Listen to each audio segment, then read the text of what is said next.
In this lesson, we are going to look at absolute value functions. Do the first 5 questions, and we'll review those in class.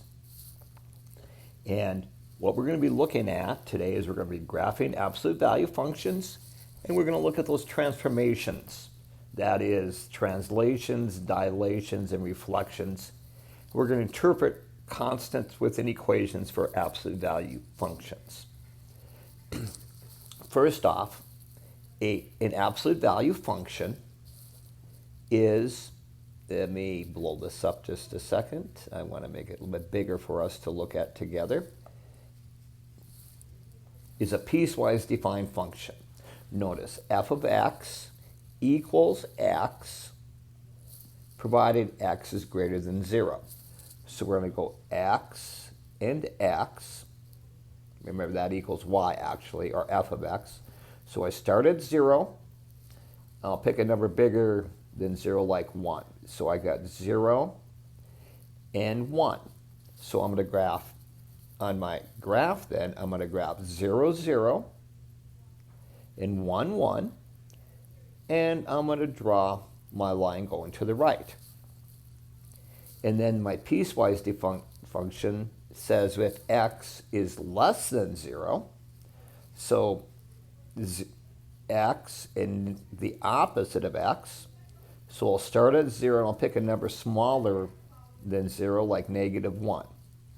So then the opposite of 0 is 0, and the opposite of negative 1 is 1. Notice I already have 0, 0 graph, so I just have to graph negative 1 and 1. And there is my piecewise defined function for absolute value.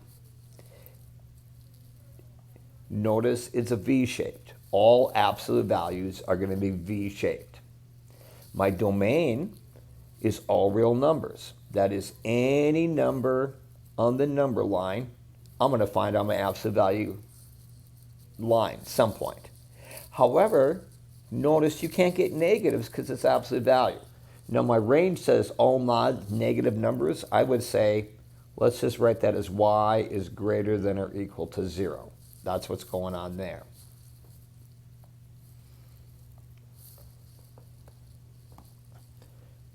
Now, when you have an absolute value, it follows my formula. F of x equals a times x minus h plus k, where a, h, and k are constants.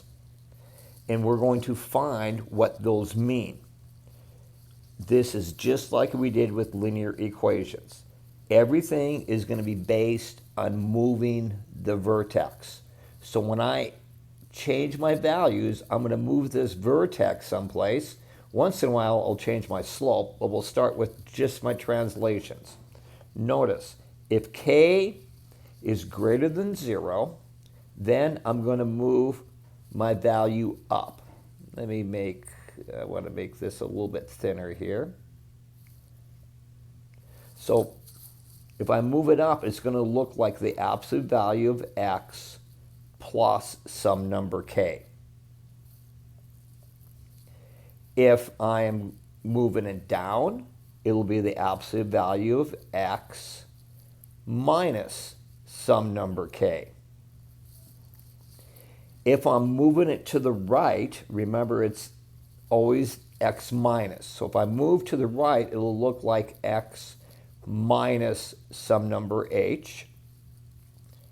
And if I'm moving it to the left, it'll look like x plus some number h. So we can apply that on an equation here. What's going on? Notice the 3 is outside my absolute values, so I'm moving it down 3. And then if I look at my next example, 4 is inside. Whoops, I didn't write 3, did I? I'm going to move it to the right 4, because it's x minus 4, so we move it to the right. On our next example, we're going to do 2 things. I'm going to move my vertex right 2, and then move it up 3. And there we have it.